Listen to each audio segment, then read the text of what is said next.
We now have heard of the Duke study.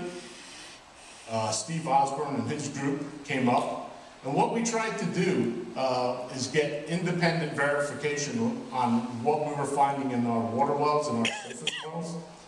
And we invited Dr. Osborne and his group to independently come up and test the wells.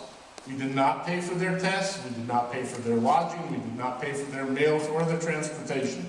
They came on their own, and basically, here's the kudo. We gave them access to all of our baseline data.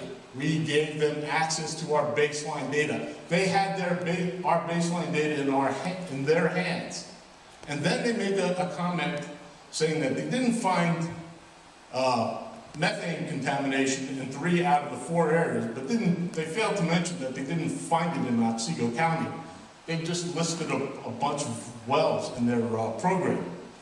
So what we did, basically, once the slide comes back, you'll see that we did before and after tests.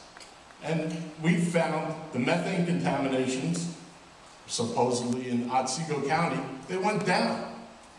Again, did the Duke study report that? No, not exactly. They did report that they found 17 times the concentration in the Dimmick area. But what did they compare it to? They didn't have any baseline data. So again, you make your own conclusions and draw your own conclusions from what they're presenting. No baseline data, invalid data. Maybe they were cherry picking. Again, what we have is data. I'm willing to share all of the data that we have, and you can easily gather. We can send it to you in an email. Again, maybe when it comes up, we'll take a look at it. If it doesn't, no big deal, because if you want it via email, I will send it to you. A bunch of conclusions that I want to make. You cannot do unconventional shale gas exploration without baseline data. Baseline data is important. Don't sell yourself short or even let the company talk you out of it. It's probably the most important insurance to have.